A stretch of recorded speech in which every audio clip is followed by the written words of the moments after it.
이어서 이 비즈니스 플랫폼의 몇 가지 작동 원리와 방식 그리고 특징에 대해서 조금 살펴보도록 하겠습니다.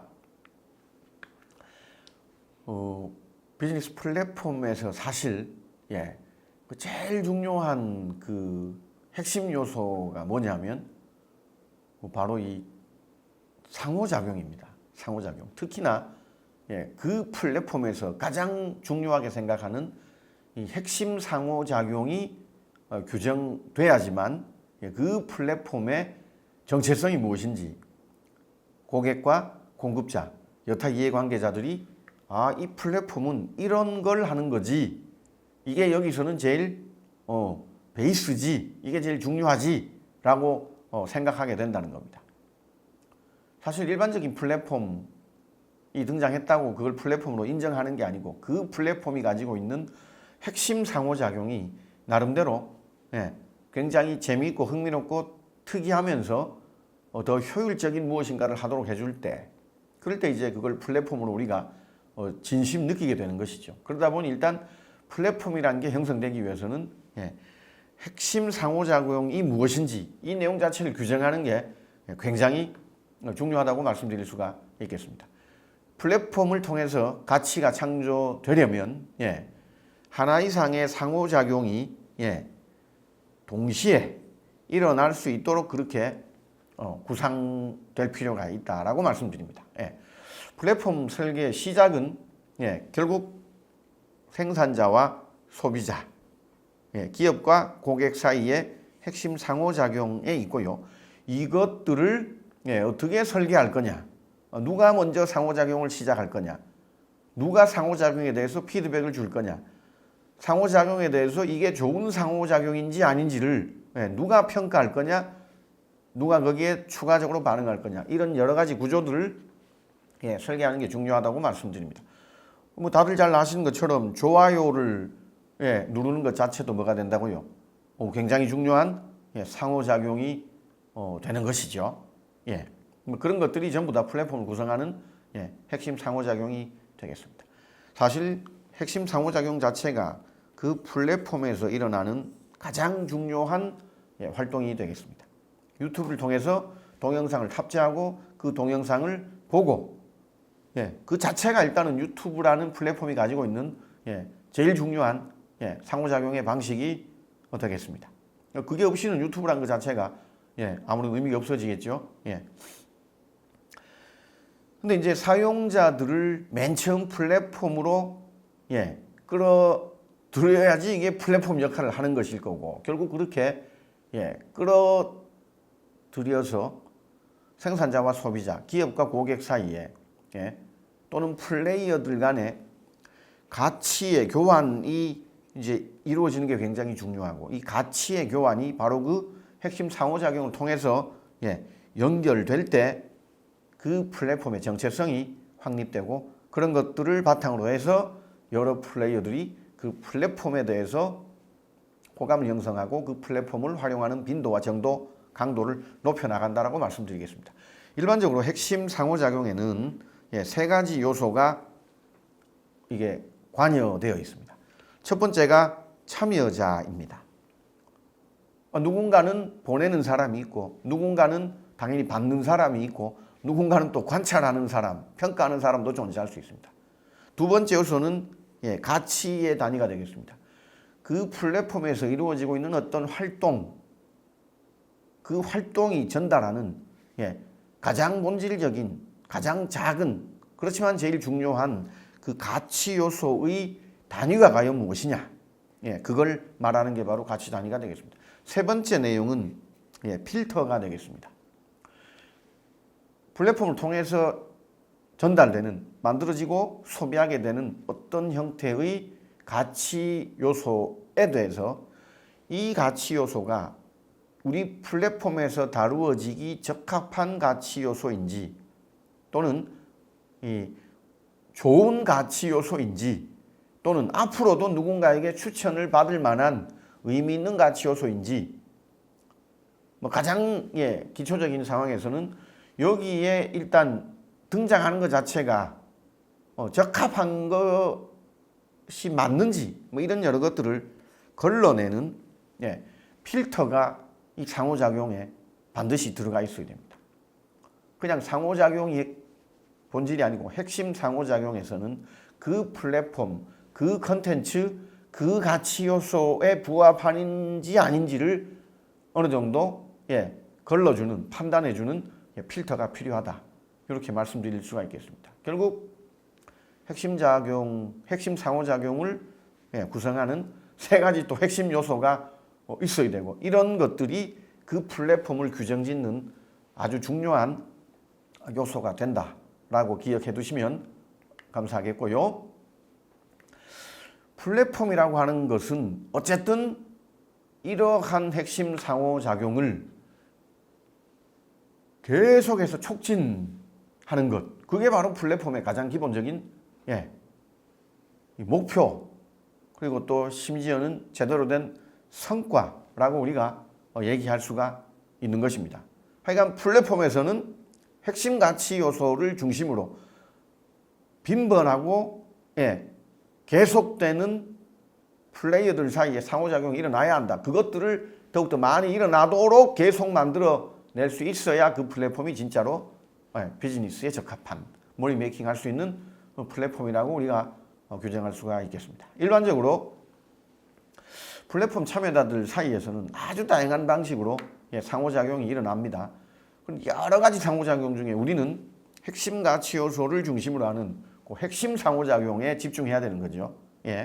그리고 이 사용자들이 핵심 상호작용을 최대한 간편하고 매력적이며 가치 있게 느낄 수 있도록 하는 아주 많은 요소들을 준비할 필요가 있다는 것입니다. 이런 것들을 최초의 플랫폼을 준비할 때 두루두루 잘 갖춰야 되고 또 초기를 지나서 약간 성장기 단계 또 심지어 성숙기 단계에서 어떤 것들을 준비해서 핵심 상호작용 자체가 줄어들거나 약화되지 않도록 할 것인가, 이런 것들을 플랫폼을 처음부터 설계할 때 굉장히 고민 많이 해야 된다는 말씀 드립니다. 여기서 이제 결국 참여자 가치의 단위 필터, 이걸 우리가 뭔가 분명하게 규정을 해야 된다는 겁니다.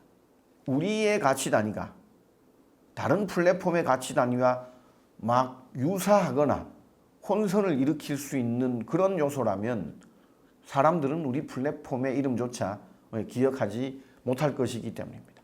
또 그런 것들을 막아내려면 앞서 말씀드린 필터가 제 기능을 반드시 수행할 필요가 있다라고 말씀드릴 수가 있겠습니다. 예를 들어서 우리가 잘 알고 있는 링크드인 같은 경우에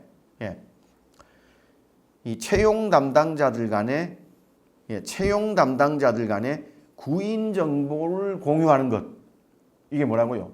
굉장히 중요한 핵심 상호작용이 되겠습니다. 그리고 또 이 말 속에는 바로 뭐가 숨어 있다고요? 누가 플레이어인지, 누가 우리 플랫폼의 참여자인 것인지가 이미 여기에 규정되어 있다는 것이죠. 그리고 이 구인 정보가 좋은 구인 정보인지 아닌지에 대해서 당연히 또 다른 플레이어들이 계속 뭐 한다고요? 좋다, 나쁘다, 추천한다, 안 한다, 이런 것들을 반응을 보임으로써 필터 기능을 수행하고 있는 것입니다.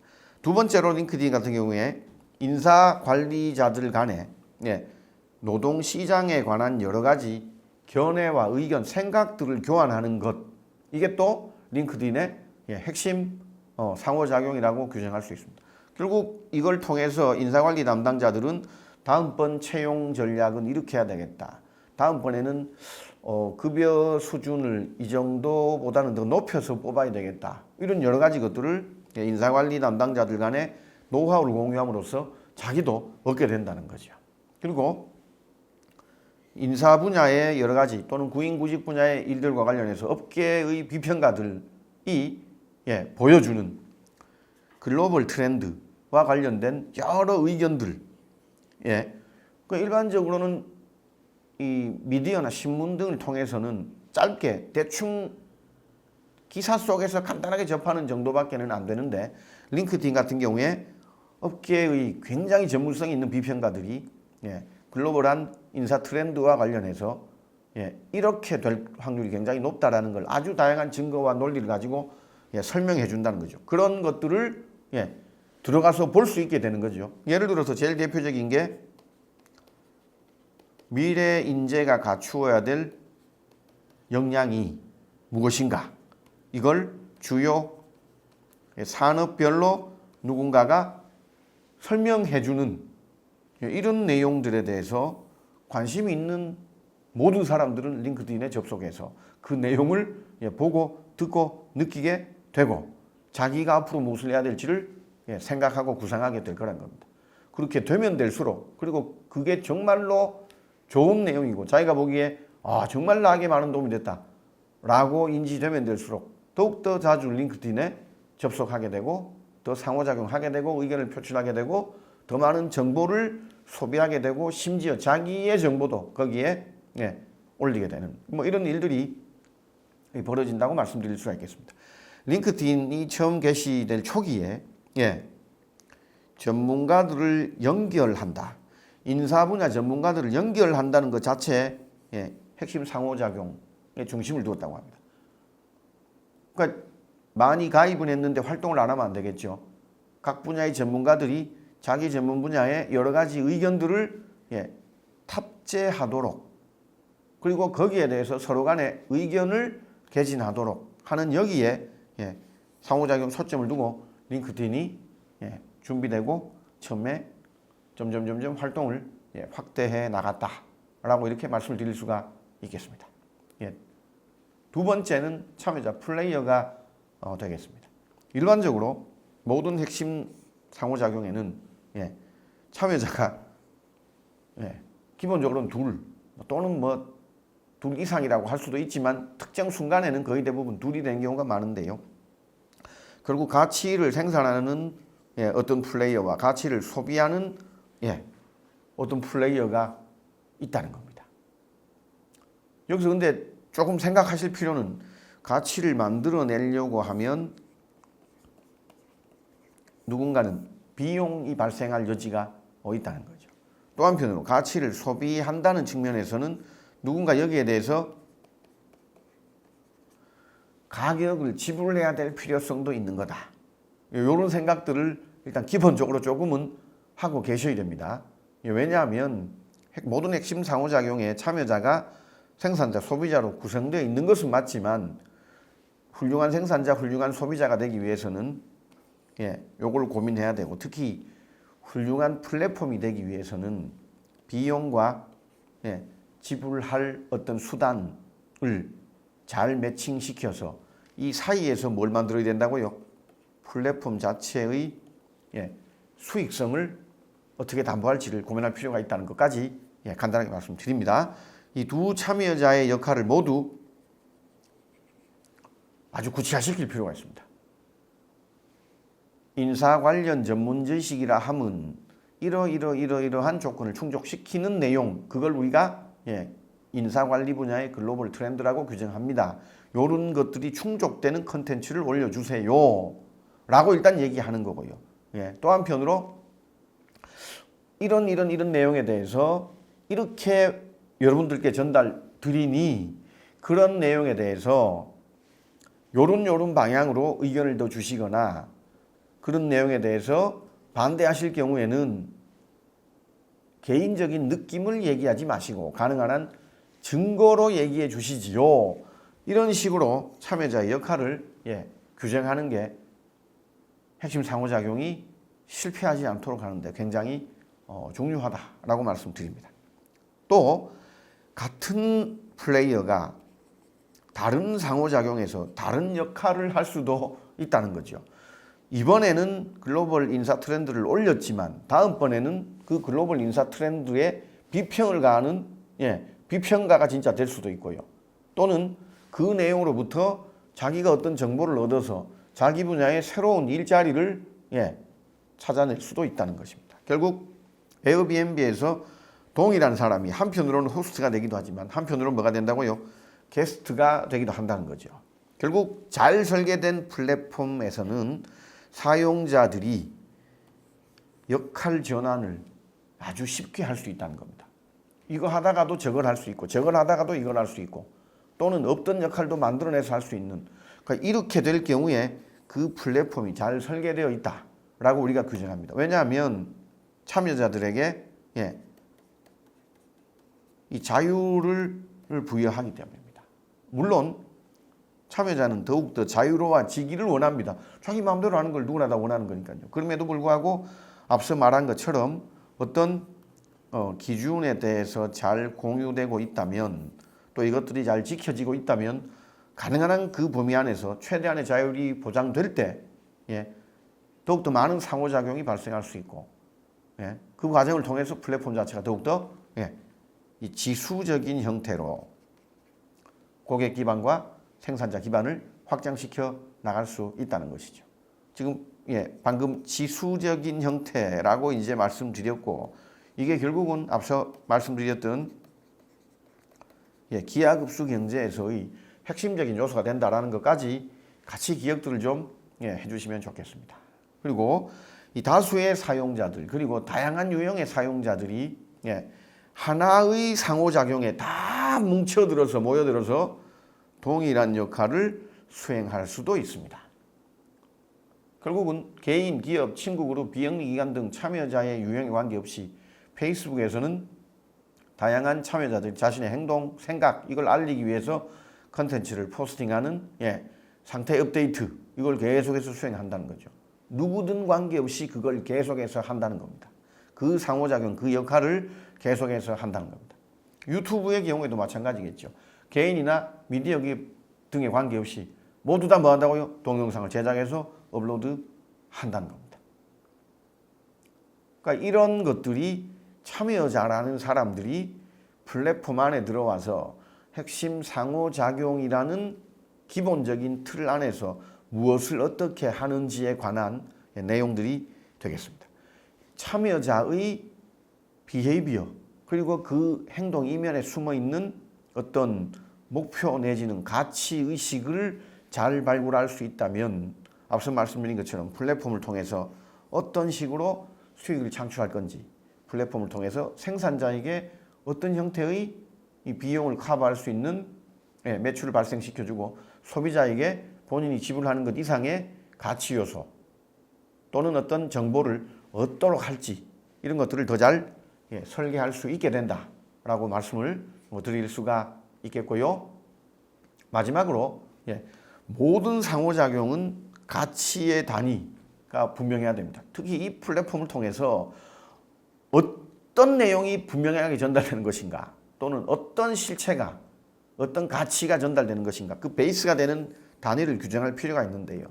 일반적으로 첨단 기술이 적용되는 거의 대부분의 플랫폼화된 기계, 설비, 장치 등에서는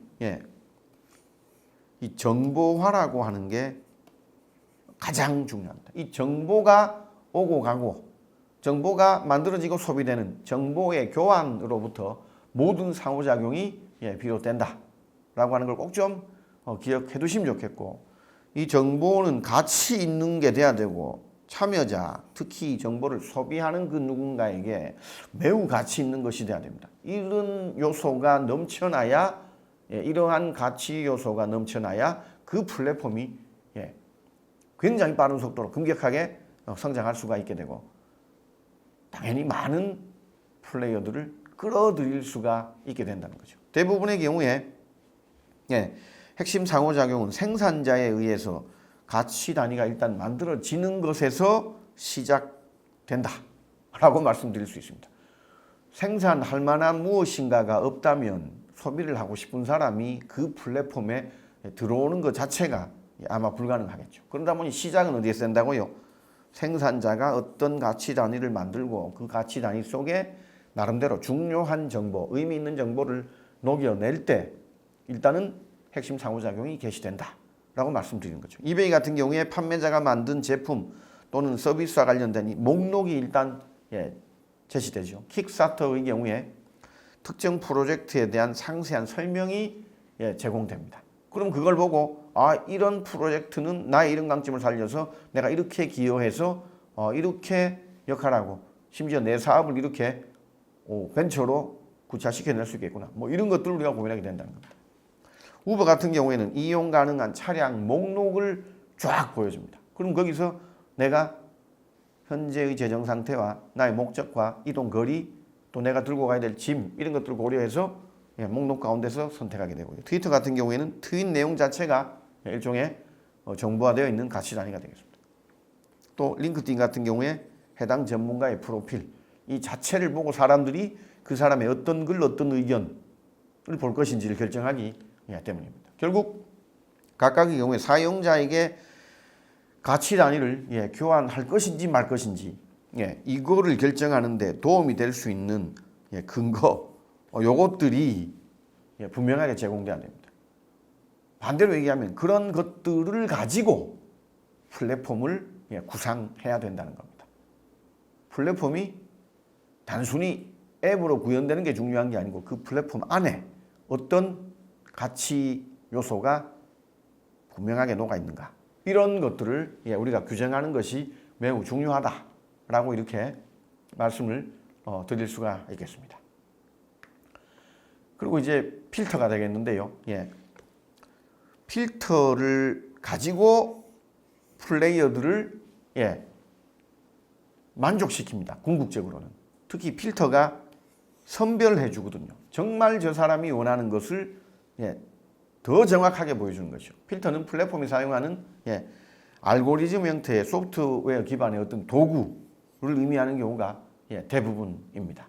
뭐 유튜브를, 넷플릭스를, 뭐 심지어 네이버를 뭘 이용해 보시더라도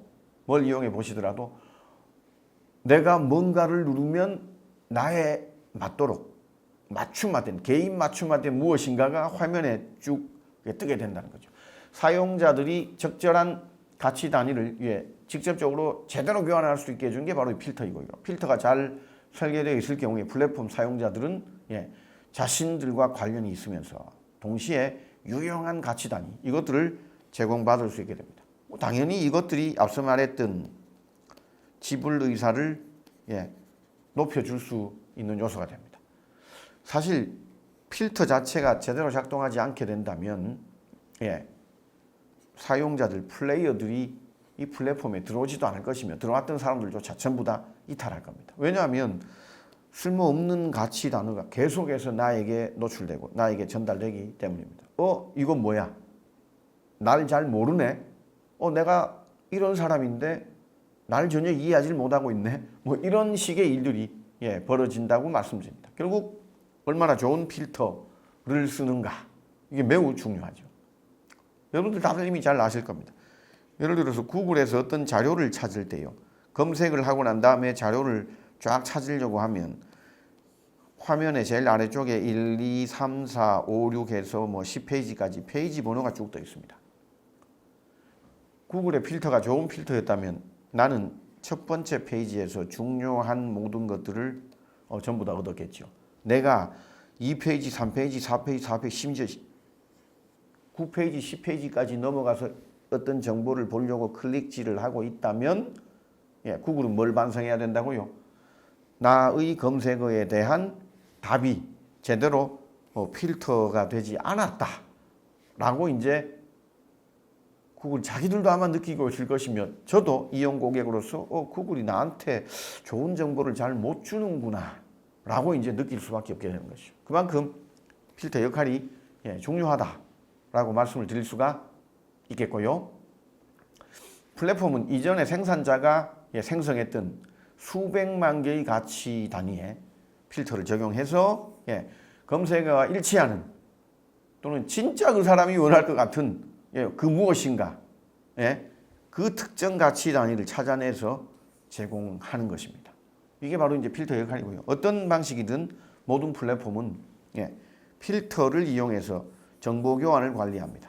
정보 교환을 관리한다는 건 더 좋은 정보를 더 빨리 얻어서 소비할 수 있도록 해 준다라고 이렇게 말씀드릴 수가 있겠습니다. 일단 정보 교환이 일어나면 나머지는 클릭 몇 번으로 전체 프로세스가 완성되는 구조입니다.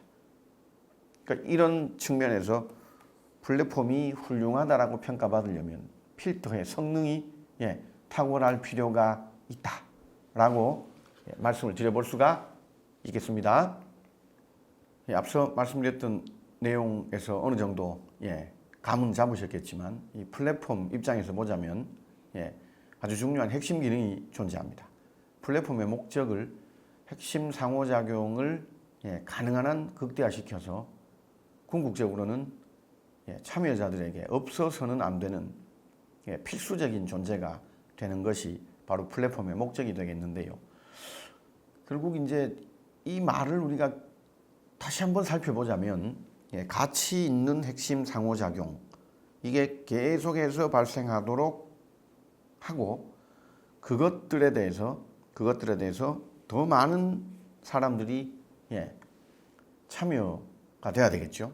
그리고 그 과정 속에서 더 많은 핵심 상호작용이 일어나야 하고 그 과정에서 가치의 생산자와 소비자가 더욱더 이 필터링의 나이스한 이 매칭을 통해서 더욱더 잘 맞아떨어져서 상대방에게 훨씬 더 큰 가치를 전달하는 협력자로서 위치를 점유하게 되는 것.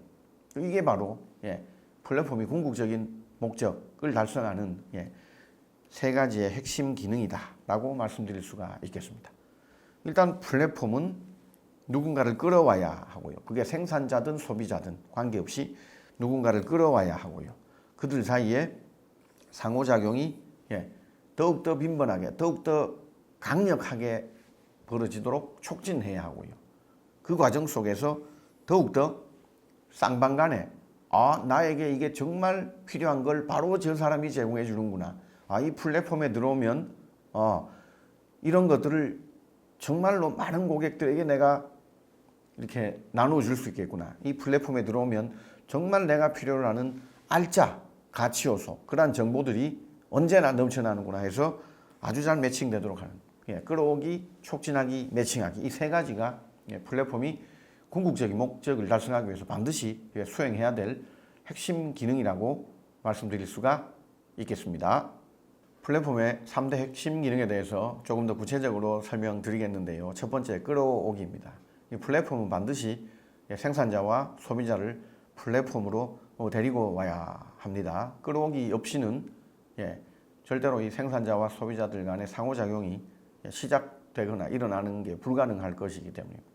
앞서서 말씀드린 바와 같이 보통은 소비자 쪽보다는 이 생산자 쪽을 먼저 플랫폼에 참여하도록 유도하는 게 굉장히 중요하고 그 과정에서 사전적으로 어떤 경제적 혜택을 제공하는 뭐 이런 경우도 꽤 많이 있다라는 말씀을 드립니다. 두 번째로 촉진하기입니다. 플랫폼은 생산자와 소비자 간의 이 상호작용을 촉진할 필요가 있다는 말씀입니다. 참여자들이 쉽게 만나서 가치를 교환할 수 있도록 도구와 규칙을 제시하거나 제공할 필요가 있다라고 말씀을 드릴 수가 있겠습니다. 세 번째로 플랫폼은 효과적으로 생산자와 소비자를 짝지어 줄 필요가 있습니다. 서로에 대한 정보를 이용하여 각자 원하는 것을 얻을 수 있는 방향으로, 그리고 또 그 원하는 정보를 얻은 이후에 그것에 대해서 더욱더 만족하고 추천하고 또 이 알림을 받을 정도로 적극적이 되도록 하는 이러한 매칭하기가 필요하다라고 말씀을 드릴 수가 있겠습니다. 시작은 끌어오기로 시작하지만 촉진하기와 매칭하기가 잘 이루어지게 되면 당연히 이어서 긍정적 사이클로 작용하여 더욱더 많은 생산자와 소비자를 플랫폼 안으로 끌어들일 수가 있게 되고, 이게 어느 정도 이 분위기에 올라타게 되면, 힘을 받게 되면 앞서 말씀드린 것처럼 특정 시점부터는 굉장히 급격한 형태의 성장을 달성할 수 있게 된다고 말씀드립니다. 그럼에도 불구하고 이 플랫폼이 최초의 순간, 초기 단계에서는 닭이 먼저냐, 달걀이 먼저냐 하는 이 문제에 직면하게 됩니다. 이게 이제 무슨 얘기냐 하면 앞서 잠깐 설명드린 것처럼 생산자가 먼저 무엇인가를 해야 되냐 아니면 소비자가 무엇인가를 먼저 해야 되냐. 그러니까 심지어 뭐 제일 쉽게 말씀드리자면 플랫폼을 운영하는 어떤 운영 주체 입장에서는 생산자들을 먼저 많이 모아야 되냐 아니면 소비자를 많이 준비시켜야 되냐 뭐 이런 것들을 어느 걸 먼저 할 건지에 대해서 얘기를 해야 됩니다. 왜 이게 문제가 되냐면 아무리 생산자 보고 참여하라고 해도 컨텐츠를 올리라고 해도 아니 당신들 플랫폼에는 별다른 소비자도 없는데 내가 거기다가 이런 좋은 컨텐츠를 왜 올리냐고 난 다른 플랫폼에 올리겠다고 이렇게 얘기할 수가 있는 것이거든요. 마찬가지입니다. 생산자가 뭔가 컨텐츠를 기본적인 거라도 올려놓지 않은 상태에서 소비자를 끌어들이기는 어떻다고요? 굉장히 어렵겠죠. 모든 컨텐츠를 다 올린 것도 아니고 특히 초기에 특정 플랫폼의 그 정체성을 확립하기 위해서는 반드시 양질의 중요한 컨텐츠가 그 플랫폼을 통해서 제공될 수 있어야 되는데 그게 전혀 없다면 어떻게 소비자를 끌어들일 수가 있겠습니까? 아무리 뭐 쿠폰을 기프티콘을 남발한다고 해도 그 플랫폼에 굳이 들어가야 될 필요성을 별로 못 느낄 것이겠죠. 그러다 보니 어쨌든 초기에 치킨넥 프로블럼을 어떻게 해결할 거냐가 굉장히 중요해집니다. 내용 좀 정리해보자면 가치 창출 자체를 실현하려고 하면 하나 이상의 사용자 그룹을 끌어들일 수 있는 가치 단위 요걸 이제 창출해서 준비를 딱 하고 있어야 되죠. 그리고 플랫폼 참여로 인한 잠재적 이점이 무엇인지를 굉장히 많은 사람들에게 분명하게 설명을 할 수가 있어야 됩니다. 뭐 이래야지만 가치 창출이 실현된다라는 것들을 사람들에게 확인해 줄 수 있다는 거죠. 결국 이제 이게 어느 정도 이루어지고 나면 결국 어떻게 유인해낼 거냐 그 유인을 위해서 플랫폼의 내용 특징을 어떻게 이제 우리가 설계할 거냐를 따지게 되는데요. 사용자 그룹을 유인하기 위해서 어떤 도구, 어떤 제품, 어떤 서비스 또는 어떤 다른 혜택을 제공하도록 할 거냐 이걸 이제 따져보는 게 되겠습니다. 재밌는 건 뭐냐면 이 머니 사이드 유저가 있고 서브시디 사이드 유저가 있다는 겁니다. 근데 우리는 보통 이 가운데 이 초기에는 머니 측면에 집중하는 게 일반적인 수순이라고 알려져 있다고 말씀을 좀 드리겠고요. 물론 양쪽 다 뭐 동시에 다 참여하는 경우도 이제 가능은 하겠으나 동시 참여 가능성이 존재하긴 합니다만 보통은 이 유인에서는 보통 우선순위를 두는 경우가 대부분이란 말씀을 조금 드리고 동시 참여와 관련해서 가치 경험 및 공감 또 가치 단위의 추가 충분한 소비자와 충분한 생산자의 참여 그리고 확장된 상호작용을 위해서 결국은 모든 노력을 집중시켜야 됩니다. 이것들이 제대로 구현되면 동시다발적인 참여가 여러 영역에서 계속해서 발생하는 그래서 앞서 말씀드린 급격한 성장이 달성되는 양상이 나타납니다. 이 교차 네트워크 효과 이후에 추가적으로 머니 사이드 유저를 확대하려고 어떤 우리가 목표를 세우게 되고 그것들을 타겟으로 규정한다면 훨씬 더 이런 것들이 빠른 속도로 또 진행될 수 있다라는 말씀을 드리겠습니다. 여기서 이제 교차 네트워크라고 이제 말씀을 드렸는데요. 보통 플랫폼을 중심으로 이 생산자 측과 소비자 측이 있는데 일부 생산자들이 컨텐츠를 공급했고 그 컨텐츠가 굉장히 양질의 컨텐츠여서 소비자들이 처음에는 일부가 이 플랫폼에 참여했으나 이 양질의 컨텐츠를 이용하고 굉장히 만족하게 되고 또 추천하게 되고 더욱더 이 욕구를 분출시키게 되면 소비자 사이드에서 참여 소비자의 급격한 증가를 달성해낼 수 있게 되죠. 이건 이제 소비자 사이드에서 벌어지는 일종의 네트워크 효과가 되겠습니다. 근데 이제 소비자 사이드에서 급격한 성장이 달성되고 있다라고 소문이 나게 되고 업계에 알려지게 되면 이 소비자 사이드에서의 네트워크 효과가 생산자 사이드로 전이되게 됩니다. 그러면서 이제 뭐가 달성되냐면 여기에 더 많은 가치 요소를 컨텐츠를 생산해내는 생산자들이 참여하게 되고 이 생산자 사이드 역시 급격한 형태로 확장을 경험하게 되죠. 이렇게 됐을 때 같은 측면에서의 네트워크 효과가 아니고 소비 영역에서의 네트워크 효과가 생산 영역에서의 네트워크 효과로 전이돼서 나타날 때 우리가 이걸 보통 이제 교차 네트워크 효과라고 부릅니다. 이 교차 네트워크 효과가 발생하고 이것들을 통해서 생산자 사이드에서 또 내부적인 교차 효과가 발생되고 이것이 또 더 많은 양질의 컨텐츠가 플랫폼에 탑재되면서 소비자 사이드를 또 증폭시키는 이렇게 해서 이 교차 네트워크 효과가 아주 반복적으로 자생적으로 이제 이루어지게 되는 경우 여기에 대해서 때때로 머니 사이드 유저에 대해서 어떤 지원을 더하거나 뭔가 이 유인책을 더 확대해서 이걸 더 이제 확대시키면 전체 양쪽 네트워크가 정말로 빠른 속도로 대규모화되는 그게 이제 계속 말씀드렸던 기하급수적인 성장 패턴을 보인다는 거죠. 이런 것들을 우리 이제 어떻게 해결할 거냐를 고민해야 된다는 겁니다. 뭐 쉽게 말씀드리면 생산자 사이드에 집중할 거냐, 소비자 사이드에 집중할 거냐, 둘 다 동시에 해나갈 거냐, 뭐 이런 여러 가지 최초의 고민들에 대해서 우리가 따져볼 필요가 있다라는 말씀을 드릴 수가 있겠고, 이 플랫폼을 개시할 경우에 여러 가지 개시 전략을 쓸 수 있는데요. 뭐 이 각각에 대해서 구체적으로 뭐 설명드리기는 조금 그렇지만 간단하게 말씀드리고 한번 지나가 보겠습니다. 이름이 왜 이렇게 붙었는지는 너무 이거 이름이 굉장히 희한하네 뭐 이렇게 생각하지 마시고 그냥 편하게 받아들여 주시면 좋겠고, 첫 번째가 토끼 따라가기입니다. 실험용 프로젝트를 통해서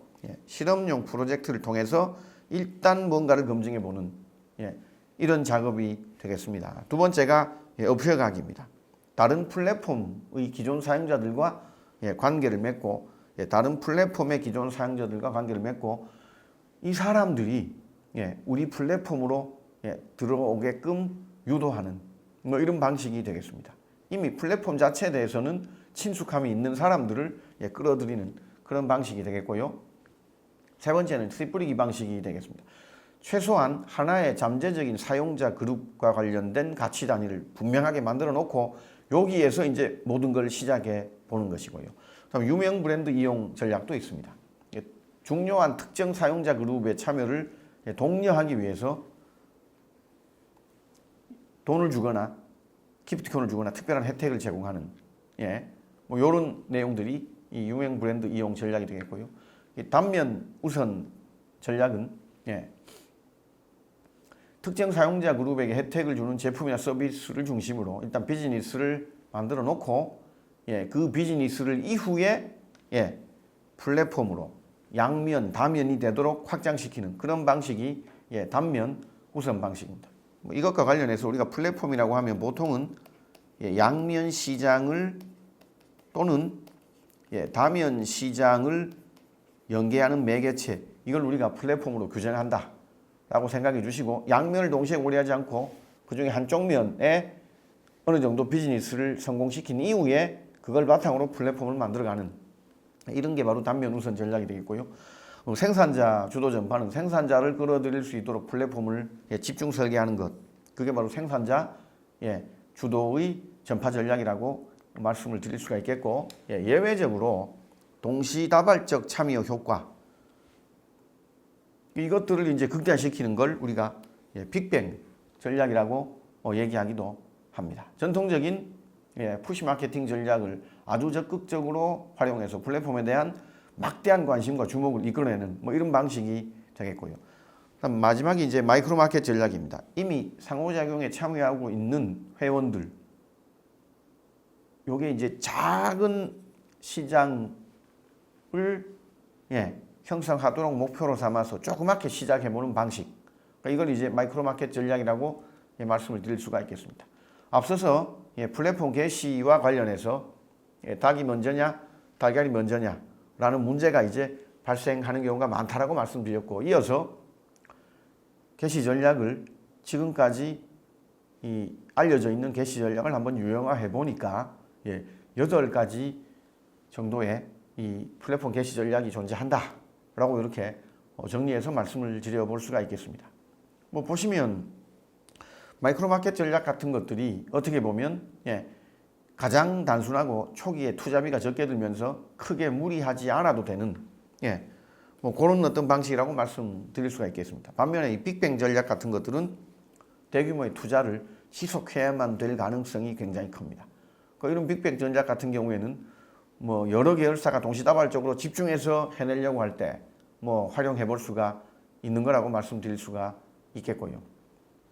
또 어떤 특정의 상황과 관련해서 특정의 플랫폼을 아주 집중적으로 짧은 기간 동안 할 때 이러한 빅뱅 전략 같은 것들을 우리가 활용해 볼 수도 있다고 말씀을 드릴 수가 있겠습니다. 지금 8가지 말씀드렸는데 아마 지금 마지막 페이지에 나와 있는 이 2가지 빼고는 잘 기억도 안 나실 수 있습니다. 그럼에도 불구하고 플랫폼 개시 전략 자체가 플랫폼의 초기 안착과 성공을 달성하는 데 있어서 굉장히 중요한 개념적인 이 지렛대다라고 하는 걸 기억해서 한 번쯤은 신경 써봐 주시기를 당부 말씀드립니다. 특히 이 본인이 어떤 애플리케이션 기반의 플랫폼을 가지고 사회복지 분야든 아니면 뭐 교육 분야든 분야에 상관없이 그런 형태의 사업을 한번 구상해보고 싶다는 생각을 가지고 계신다면 최초의 이 개시 전략 어떤 방식을 택하는 게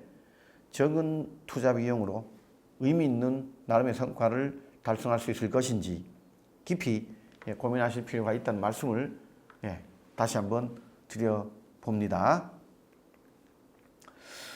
또 이 플랫폼에서는 결국은 네트워크 효과를 급격하게 증폭시키는 게 굉장히 중요하고, 이걸 해내기 위해서 지금 여기 제시된 것처럼 바이럴을 어떻게 확산할 거냐, 여기에 대해서 계속해서 고민을 할 수밖에 없습니다. 우리가 이걸 뭐 쉽게는 그냥 뭐 구전 효과라고 마케팅에서 많이들 얘기합니다. 입에서 입으로 입소문이 전달되어서 전체 시장을 빠른 속도로 형성하고 고객들이 더 많은 제품과 서비스를 이용하도록 이끄는 뭐 그런 것들 우리가 이제 이 워드 오브 마우스 구전 효과라고 얘기를 하는데, 뭐 플랫폼은 굳이 뭐 입으로 얘기하지는 않죠.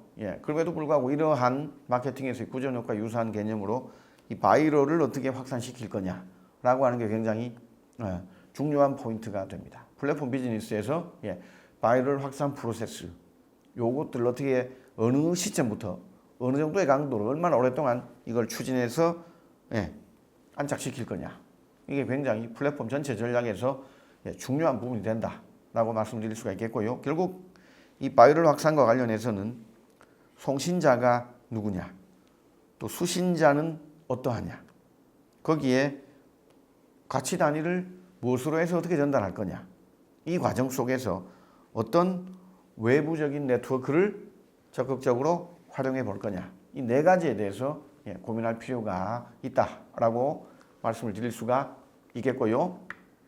각각에 대해서 조금 살펴보면 일단 당연히 이 바이럴 확산이 시작되려면 모든 게 송신자로부터 시작되겠죠. 일반적으로 사용자들은 직접 플랫폼을 알리는 게 아니라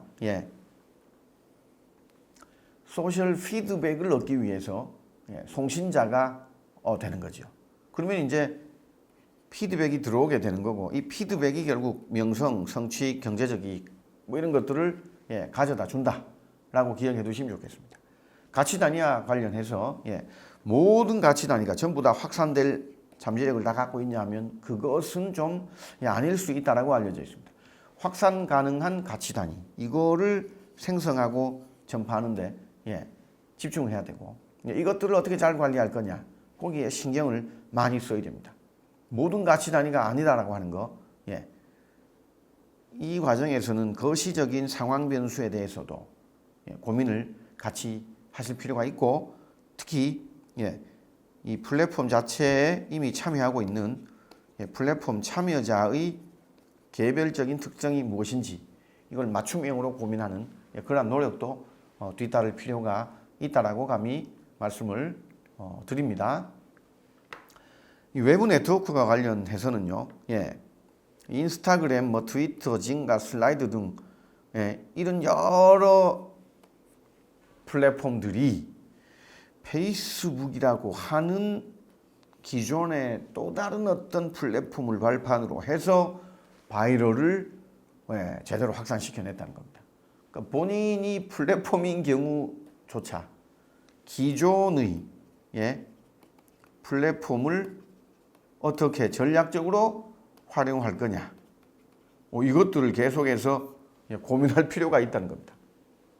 다른 플랫폼을 배척할 것이 아니라 다른 플랫폼을, 자기 플랫폼을 확대해 나가는데 적극 활용하는 이런 노력이 필요하다는 말씀드리고요. 이 긍정적인 협력이 결국은 이루어지도록 하기 위해서는 더욱더 내가 고유하고 창조적인 가치를 어떻게 더할 거냐, 이걸 계속해서 고민해야 됩니다. 결국 이러다 보니 개별 고객에 대한, 개별 소비자에 대한 가치 단위만 고민할 게 아니라 내가 협력할 필요가 있는 그 플랫폼이 필요로 하는 플랫폼 단위의 가치 요소, 가치 단위가 무엇인지 역시 고민해서 우리 플랫폼이 저쪽 플랫폼과 상호작용했을 때 양쪽 플랫폼이 모두 다 상승작용을 경험할 수 있는, 상호 가과작용을 경험할 수 있는 이런 형태의 창조적 가치를 어떻게 더할 거냐, 이런 고민이 뒤따라야 된다. 그래야지만 바이럴 확산 프로세스가 제대로 자리 잡게 된다라고 말씀드리고요. 마지막으로 수신자와 관련해서 수신자는 정보를 수신해서 그 정보를 평가할 때 자기 자신의 기준으로 이것들을 평가해낸다는 점을 꼭 기억해야 되고요. 그러다 보니 사용자들이 수신자의 흥미를 끌 수 있도록 그 방향으로 계속해서 어떤 관리가 이루어질 필요가 있고, 또 한편으로 가치 요소의 생산자들에게 수신자의 반응이 어떻고 수신자의 평가가 어떤지를 계속해서 적극적으로 피드백해주는 이러한 메커니즘이 만들어져 있어야 되고, 그 결과물이 계속해서 피드백으로 전달될 필요가 있다라는 말씀까지 드립니다. 하여간 플랫폼의 개시 이후에 플랫폼의 몸집을 급격한 형태로 기하급수적으로 키워나가기 위해서는 바이럴에 대한 고민을 계속해서 할 필요가 있다. 특히 이 바이럴 확산 과정에서 자기 플랫폼만이 아니라 다른 외부의 네트워크를 활용하는 협력적인 전략을 구상하는 것이 중요하다라는 말씀을 드려봅니다. 앞서서 바이럴을 이용해서 플랫폼의 핵심 상호작용과 플랫폼에 참여하는 여러 플레이어들의 이 규모와 숫자를 급격하게 증가시킬 필요가 있다. 또 그것들을 통해서 플랫폼의 성과 창출 자체가 정당화될 수 있다라고 이렇게 말씀을 드렸는데요.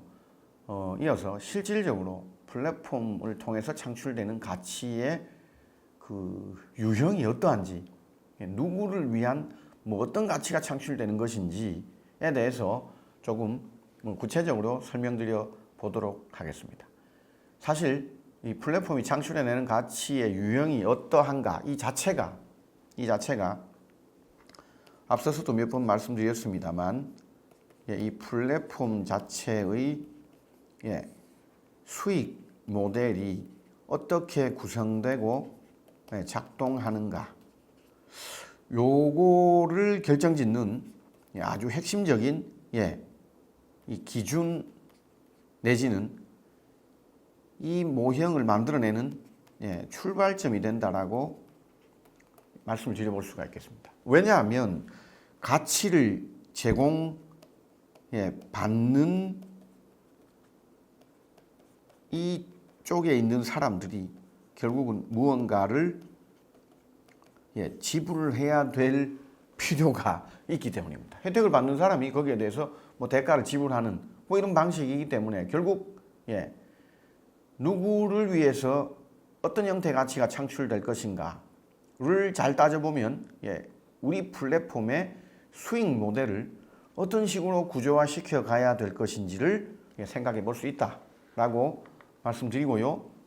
각각의 내용에 대해서 한번 살펴보도록 하겠습니다. 일반적으로 플랫폼을 통해서 창출할 수 있는 가치는 소비자를 위한 가치, 두 번째로 생산자와 제3자 공급자를 위한 가치, 소비자와 생산자를 동시에 만족시키는 1차적인 가치, 그 다음 소비자와 생산자를 동시에 만족시키는 2차적인 가치, 이렇게 네 가지 가치의 형태가 있다라는 말씀드립니다. 각각에 대해서 살펴보면요, 소비자를 위한 가치 같은 경우에 그냥 플랫폼 그 자체에서 생성되는 가치 내용이 되겠습니다. 유튜브 이용자들은 동영상을 보고서 재미, 흥미, 지식, 정보를 바로바로 얻게 된다는 겁니다. 스킬쉐어라고 하는 앱을 이용하는 그런 이용자들은 스킬쉐어가 제공해주는 그 강좌를 들어서 지식의 수준이 높아지게 되고 스킬을 익힐 수가 있게 되는 것이고요. 안드로이드 사용자들은 당연히 그들이 사용하는 앱을 안드로이드 이 구글 플레이어에서 다운받아서 그 앱을 이용함으로써 또 가치 있다고 느끼는 겁니다. 이게 전형적으로 특정의 가치 단위를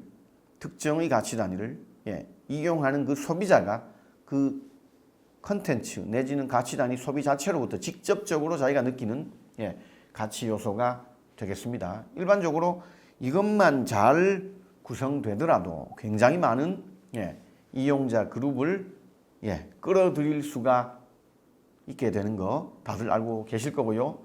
두 번째 가치 요소는 생산자 또는 제3자 공급자를 위한 가치가 되겠습니다. 이 경우에는 보통 커뮤니티 또는 이 시장 형태로 이제 플랫폼이 작동할 경우에 이런 가치가 생성된다라고 알려져 있습니다. 물건을 팔아야 되는 어떤 기업 내지는 상인들은 자기 자신이 가지고 있는 그 제품을 글로벌하게 판매하기 위해서 알리바바라는 플랫폼을 굉장히 가치 있다고 생각합니다. 그리고 이 알리바바 플랫폼을 이용해서 자기 제품을 여러 국가, 중국 내 또 이렇게 판매하는 것들을 시도하고 그걸 통해서 사업 성과를 창출합니다. 특히 이 알리바바가 아시아와 유럽 일부까지 굉장히 크게 확산되어 있기 때문에 한국의 중소기업조차도 자기가 어떤 제품을 글로벌하게 판매를 해보겠다라고 하는 의지와 목표를 가지고 있다면 알리바바 사이트에 자기 제품을 올리고 그 제품을 홍보하는 영상, 그 제품의 특징과 관련된 컨텐츠들을 계속해서 송신하게 되면 알리바바에 들어와 있는 여러 사람들이 알리바바 앱 또는 알리바바 사이트를 통해서 내 제품을 구매하게 된다는 겁니다. 결국 이 알리바바는 생산자나 제3의 공급자가 매출을 추가할 수 있는 굉장히 중요한 기회를 제공한다는 것입니다. 이런 점에서 알리바바는 단순 포털을 넘어서 생산자에게 시장으로서의 역할을 해주고 이 알리바바라는 시장에 참여하는 여러 생산자 또는 공급자들은 알리바바를 통해서 혜택을 얻게 됩니다. 특히 알리바바는 다들 잘 아시는 것처럼 알리페이라고 하는 결제수단, 지불수단까지 가지고 있기 때문에 알리바바를 통해서 한꺼번에 생산자들은 업무를 쉽게 처리할 수 있는 결과를 얻게 되는 것이죠. 알리바바가 시장과 같은 역할을 하기 때문입니다. 근데 시장 아니어도 일반적인 커뮤니티들도 공동구매라는 방식을 통해서 비슷한 욕구와 비슷한 어떤 필요를 가지고 있는 사람이 모여 있을 때 그게 규모가 커져서 여러 명이 되게 되면 그들에게 특정 기능을 수행하는 제품을 누군가가 공동구매 형식으로 제공함으로써 그 공동구매에 참여하는 생산자 또는 제3의 공급자에게 엄청난 이 무언가를 전달해 줄 수가 있게 되는 것이죠. 뭐 이런 것들이 전형적인 생산자 또는 제3의 공급자에게 가치가 창출되는 방식이 되겠습니다. 소비자와 생산자가 동시에 가치 창출을 경험하는 첫 번째 유형은 상호작용을 촉진하는 도구와 서비스를 통해서 상호작용의 양쪽에 있는 사람들이 동시다발적으로 만족을 느끼게 되는 케이스가 되겠습니다. 대표적인 케이스가 이제 킥스타터인데요. 이 생산자와 소비자 사이에 상호작용에 장애물이 있는데 이 장애물을 제거해 줌으로써 가치가 창출되도록 하는 방식이라고 말씀을 드려볼 수가 있겠습니다. 킥스타터 같은 경우에는 창의적 기업가에게 자금을 모아서 제공해주는 이런 역할을 하게 됩니다. 사실은 창업가가 있고 창업가가 기술과 시제품은 있는데 투자금이 없는 경우죠. 자, 이럴 때 이 창업가 반대편에 있는 투자자들을 매칭되도록 해주는 거죠. 창업가는 자기 사업을 실제로 시행하는 데 필요한 자금을 얻을 수 있다는 점에서 굉장히 큰 가치를 느끼는 거고요. 투자자 입장에서 돈은 있는데 돈을 어디에 투자해야 내가 이익을 얻을 수 있을지 그 투자처를 찾지 못하고 있는 이런 투자자에게 잠재성이 있는 창업가를 소개시켜 줌으로써 이 투자자 역시 자기 자금을 더 불릴 수 있는 이런 어떤 가치를 누리게 된다는 겁니다. 이 킥스타터라고 하는 벤처 투자의 전문성이 있는 여러 이 사람들이 이해관계자들이 모여서 그 전문성을 바탕으로 해서 창업 아이디어에 대해서 평가하고 해당 창업 아이디어를 더욱더 나이스한 아이디어로 변모시키고 이 과정 속에서 투자자들을 매칭시키고 끌어들이는 이 활동들을 종합적으로 킥스타터가 수행하기 때문에 결국은 자금을 필요로 하는 창업가와 자금을 투자하고 싶어하는 투자자 모두 다가 기존에는 창업자가 얼마나 나이스한 사람이고 괜찮은 사람인지를 알릴 방법이 없었기 때문에 투자를 끌어들일 수 없었던 그 장애물을 제거해주고 투자자 마찬가지입니다. 일반적인 금융기관에 투자하는 것보다 훨씬 더 엑스포넨셜한 어떤 투자 성과를 얻고 싶어하는 투자자인 경우에 제1금융권에 투자할 게 아니고 잠재력 있는 창업가를 만나고 싶은데 자기는 돈은 가지고 있으나 창업가를 평가할 수 있는 아주 객관적인 기준과 잣대를 가지고 있지 않다는 거죠. 그러면 이제 잘못 투자하게 되면 돈을 날리게 되지만 킥스타터라고 하는 아주 전문성을 보유한 플랫폼을 활용할 경우에 자기가 투자한 돈을 제대로 된 창업가에게 투자하기 때문에 돈을 날릴 위험 자체는 굉장히 줄어들게 되는 이런 효과를 얻을 수 있다는 거죠. 이런 점에서 상호작용을 촉진하는 도구와 서비스를 활용해서 킥스타터는 양쪽 다를 만족시키고 그 자체를 통해서 또 사회에도 굉장히 커다란 기여와 봉사를 하죠. 특히 투자자 중에 돈은 충분히 있지만 이걸 사회에 긍정적인 보탬이 되는 분야에 쓰고 싶어하는 이런 투자자들을 끌어들이고 또 그들을 통해서 사회적 문제가 해결되는 과정을 직접 경험토록 함으로써 또 다른 형태의 사회적 가치를 창출하도록 한다는 점에서 소비자와 생산자 모두를 위한 가치 창조가 킥스타터라고 하는 플랫폼을 통해서 직접적으로 이루어진다라고 말씀을 드릴 수가 있겠습니다. 그러니까 이 소비자와 생산자를 만족시키는 두 번째 유형의 가치 요소는요. 그냥 만나서 바로 창출되는 게 아니란 겁니다. 플랫폼을 통해서 생산자와 소비자가 만나는 순간 바로 뭔가가 이루어지는 게 아니고 플랫폼을 통해서 상호작용의 품질이 향상되는 이 과정, 이 큐레이션 체계를 이용해서 소비자, 생산자가 둘 다 더욱더 높은 가치를 경험하고 향유할 수 있게 되는 이 과정이 되겠습니다. 핵심은 큐레이션이 되겠는데요. 적합한 소비자, 생산자를 쉽고 빠르게 연결하는 이 큐레이션 체계를 만들어서 양쪽 다 좋아지게 한다는 겁니다. 아주 단순한 형태로 보자면 특정 플랫폼을 처음 이용했을 때는 내가 원하는 형태의 결과물이 제시되지 않지만 내가 계속해서 그 플랫폼을 이용하게 되면 플랫폼도 나에 대해서 학습하게 되고 나도 플랫폼에 대해서 학습하게 됨으로써 기본적으로 내가 원하는 정보를 제공해 줄 수 있는 특별한 생산자와 내가 바로 연결되는 형태로 이 연결의 품질이 상호작용의 품질이 급격하게 개선되게 됩니다. 이게 바로 개인 맞춤화를 추구하기 때문입니다. 하여간 여기서 핵심은 개인 맞춤화가 AI와 빅데이터를 통해서 진전됨으로써 이 큐레이션의 결과 소비자인 나도 훨씬 더 빠르게 훨씬 더 고급 정보를 바로 연결해서 이용할 수 있게 되고, 또 한편으로 그러한 정보를 만들어서 공급하려고 하는 그 생산자, 공급자 역시 다른 소비자에게 자기 정보가 제공됨으로써 혼선이 유발되지 않고 그것을 가장 필요로 하는 나와 직접 바로 한순간에 연결되기 때문에 생산자 역시 추가적인 낭비 요소 없이 자기의 컨텐츠를 바로 전달할 수 있게 된다는 겁니다.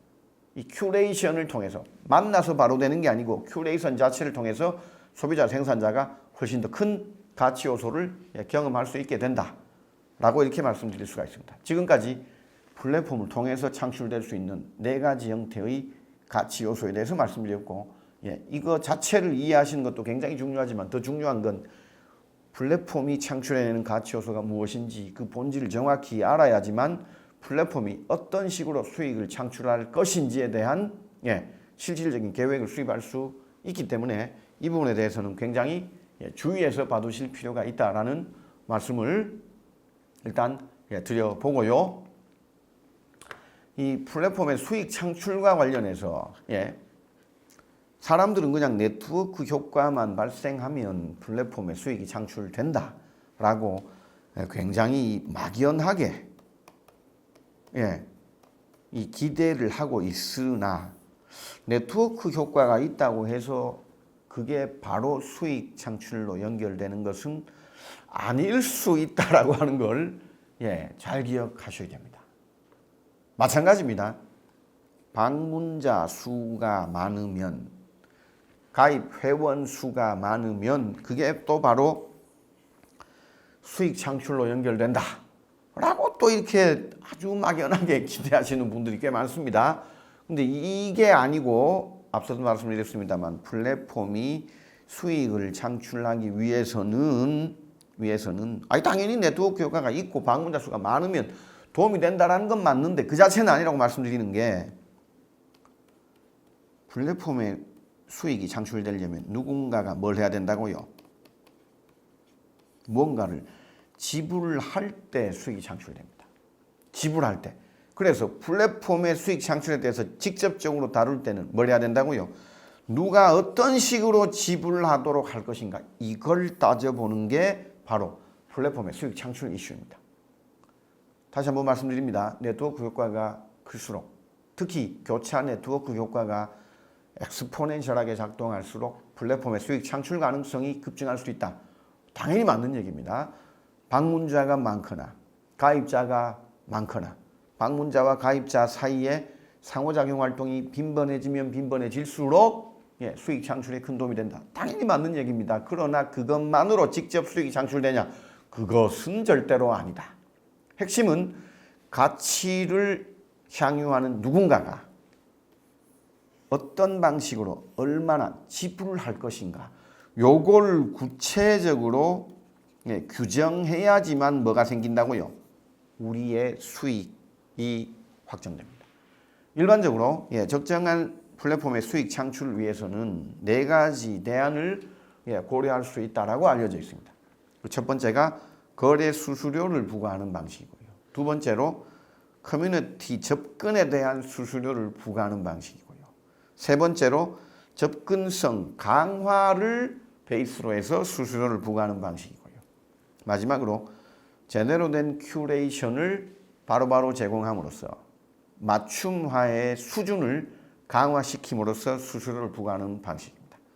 거의 대부분 수수료를 부과하는 방식이고, 어디에 어떤 순간에 수수료를 부과하는 것인가, 이거에 따라서 플랫폼의 수익 창출이 규정된다 라고 기억해 두시면 좋겠습니다. 다시 한번 말씀드립니다. 거래를 할 때 부과하는 방식, 커뮤니티에 접근할 때 부과하는 방식, 접근성을 더욱더 확대, 심화, 강화시켜주면서 돈을 받는 방식, 마지막으로 큐레이션의 품질을 훨씬 더 높게 개선함으로써 뭔가 지불하도록 만드는 방식, 이렇게 4가지가 있다라고 간단하게 정리해서 말씀드릴 수가 있겠습니다.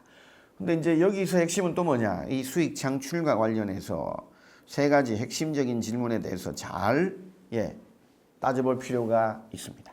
첫 번째가 뭐냐면 네트워크 효과가 증폭되는 것을 줄이지 않고 돈을 벌 수 있는가, 요걸 따져야 됩니다. 돈 내세요, 지불하세요라고 뭔가 신호가 갔을 때 사람들이 뭐 한다고요? 네트워크 효과가 일어나지 않도록, 다시 말해서 회원에서 탈퇴하거나 상호작용에 참가하지 않거나 상호작용에 참가는 하더라도 적극적이지 않거나 또는 좋아요, 구독 이런 것들을 점점 뭐 한다고요? 돈 내세요 하는 순간부터 하지 않게 되면 이 플랫폼의 지속 가능성이 없어지게 됩니다. 그러다 보니 굉장히 중요하게 고민해야 될 게 뭐냐면 네트워크 효과가 긍정적으로 작동하는 거, 이거를 절대로 줄이지는 않으면서 뭐 해야 된다고요? 그들이 지불하도록 할 방법이 과연 있는가? 이걸 꼭 따져볼 필요가 있다는 겁니다. 그 다음 두 번째로 긍정적인 효과는 더 강화시키는 반면에 부정적인 효과는 축소시키는 그러한 가격 전략은 과연 무엇인가? 요걸 따져봐야 됩니다. 제일 대표적인 게 실제로 가격의 수준을 어떤 수준보다 더 높게 할 거냐, 그거보다 낮출 거냐, 요 수준 자체를 잘 찾아내는 게 중요합니다. 이 수준을 제대로 찾아내면 긍정적인 효과는 계속되지만 부정적 효과는 발생하지 않게 될 수도 있다는 겁니다. 가격 수준 자체를 어떻게 받아낼 거냐, 이것도 여기서는 굉장히 중요한 게 된다는 겁니다. 마찬가지입니다. 지불의 시기를 언제로 잡느냐, 이것도 당연히 중요합니다. 최초에 큰 돈을 지불하도록 할 거냐, 아니면 중간중간 이용하는 매 이용 순간마다 작은 금액의 돈을 납입하도록 할 거냐, 이런 것들이 긍정적 효과를 줄이지 않고 부정적 효과를 또 없애는, 약화시키는데 굉장히 중요한 방식이 될 수도 있다는 겁니다. 이런 것들을 잘 따져볼 필요가 있다라는 걸 말씀드립니다. 심지어 이것들을 조금 더 변형시켜서 바람직한 핵심 상호작용을 더욱더 북돋울 수 있는 이러한 수익 창출 전략도 우리가 구상해 볼 수 있습니다. 플랫폼이 대가를 지불하거나 돈을 사용하지 않고 제3자 또는 추가적인 공급자로 하여금 지불하게 하고, 이 지불의 혜택이 플랫폼 소비자에게 전달되도록 구조를 잘 짜면 지불받은 걸로 소비자는 더욱더 활동을 왕성하게 하고, 이렇게 왕성하게 확대된 이 활동의 증거를 제3자나 공급자에게 제시하면서 이 제3자나 공급자가 더욱더 혜택과 수익을 얻도록 하는 이런 방식을 우리가 짤 수도 있다는 겁니다. 결국 그런 점에서 우리의 수익 창출 모델이 바람직한 상호작용을 더욱더 강화시킬 수 있도록 하는 그러한 수익 창출 전략이 무엇인지를 플랫폼 플레이어는 반드시 고민할 필요가 있다라고 하는 걸 수익 창출에서 꼭 좀 기억을 해 두시기를 당부 말씀을 드립니다.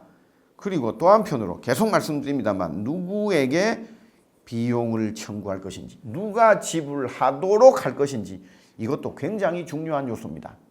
상식적으로 보자면 혜택을 향유하는 사람이 지불을 해야 하겠으나 플랫폼 비즈니스에서는 전혀 그렇지 않을 수도 있다라고 하는 걸 꼭 기억해 두시면 좋겠습니다.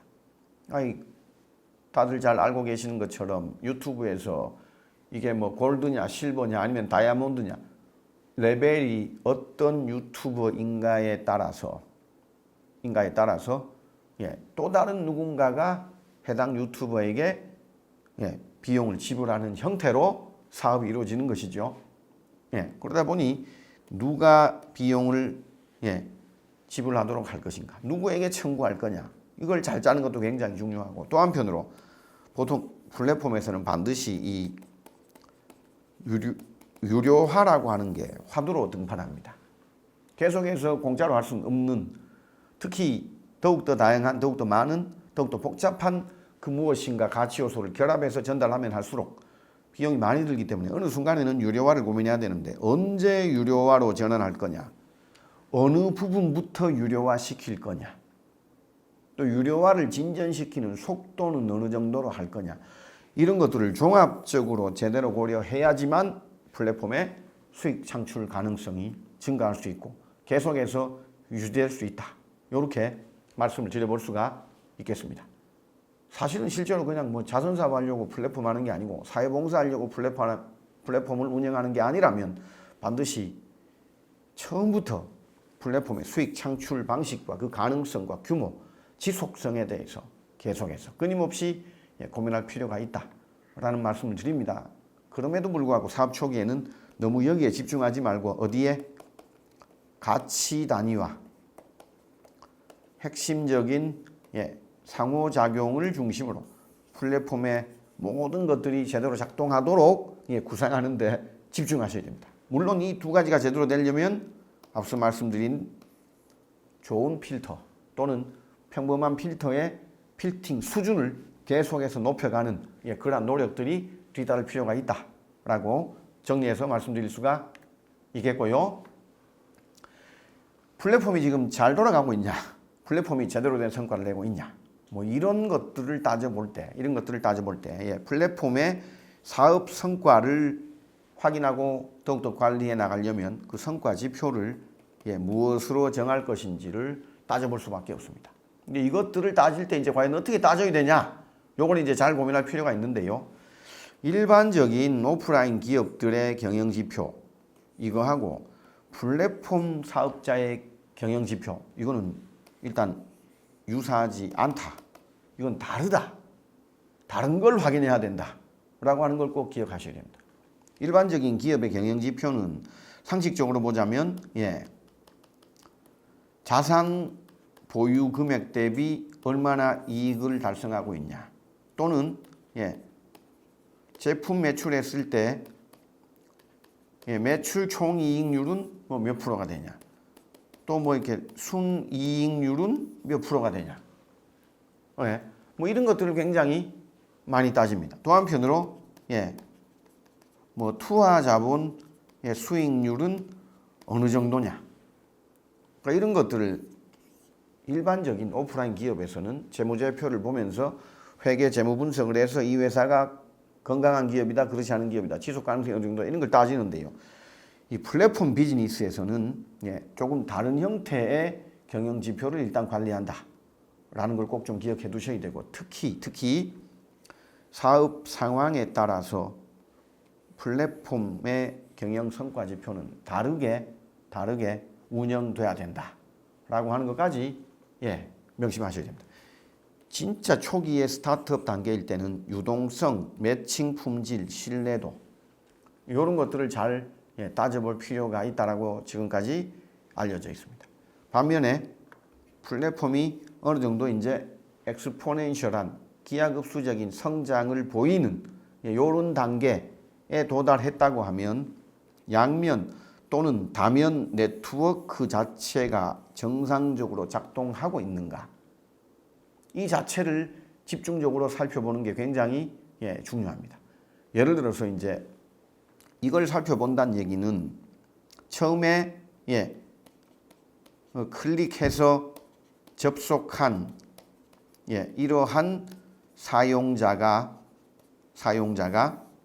실질적으로 추가 클릭을 마우스를 클릭하거나 스마트폰을 터치하는 추가 클릭을 몇 번이나 연속적으로 하는가, 이게 바로 뭐라고요?